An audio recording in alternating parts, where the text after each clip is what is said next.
Hello everybody and welcome back to another Minecraft tutorial. Behind me here we have one of the first, and if not the first, one wide minecart elevator. Now this is extremely cheap, as you can see. It obviously depends on how high you want it to go, because then that means you'll need more torches and blocks and pistons, but that's no big deal. And other than that, it is one of the cheapest designs out there, if not the cheapest. I gotta give credit to a friend of mine, the Biker Extreme. He pretty much came up with the idea for this after we made a project along with Jess. I'll put a link to both of their channels in the description below.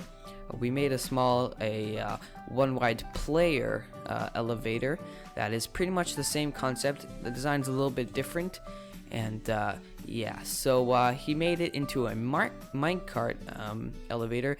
Now this is a little bit nicer, because if you have a nether tunnel or whatever, and you don't want to just make a diagonal minecart line all the way up, you could just use this. This is obviously very good for early game and stuff like that. So enough rambling, let me just show to you how it works without me in it first. As you can see, it is fairly fast. I'm not sure exactly how many blocks per second that is. I'm going to have to test that. Probably put it either in the video title or in the video description. Now, this right here, this torch tower, it needs a very specific amount of ticks. Now, what Biker came up with is this. Now, we tried everything. We tried one tick pulses and stuff like that. None of them seem to work either than this. So it turns out the exact amount of ticks that it needs in order to start the torch tower elevation up and stuff is 1.5, and that is the amount of ticks that pistons have when they extend. So that's how we came up with this. As you can see, look how this piston retracts then extends. That's what we need, and that's what we've got right here. We have a detector rail going into this same thing, running up into the torch tower. So let me just ride this thing real quick and show it to you. I like this design because you can look around. In the one player elevator without the minecart, you can barely look around. It's really buggy since you're traveling so fast, and we have more minecarts up here, which is why that didn't work. But as you saw in that minecart, it does work. It does put you out there, and this is pretty much your output block, you can say. Maybe you can have a piston pushing you and continuing the rail in your nether tunnel or stuff like that.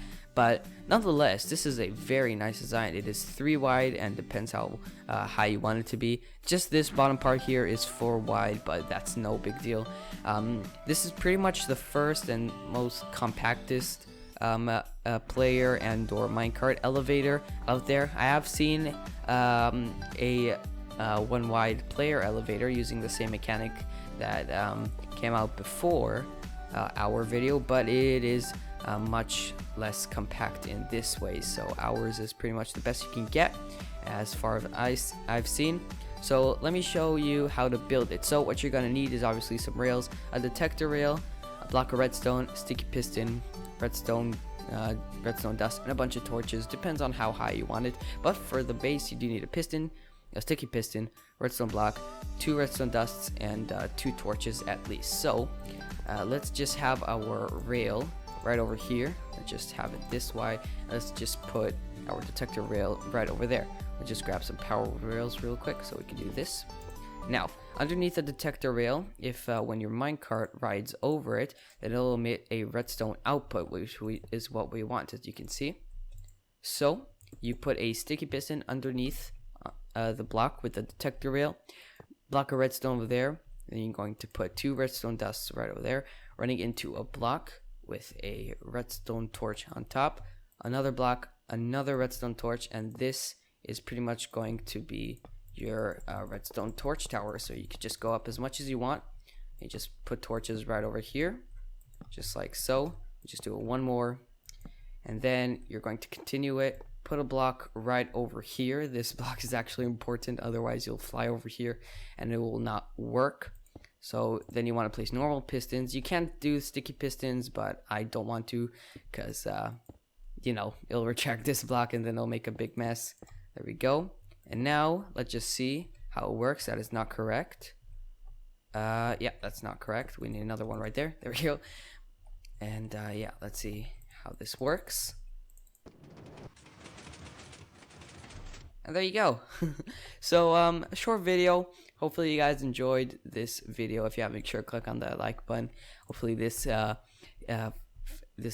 guys found this useful, because this is a very nice design, especially for early game. If you're wondering, currently I'm on the 15W42A snapshot. And yeah, that's all for me. I'm off. I'll see you later. Bye.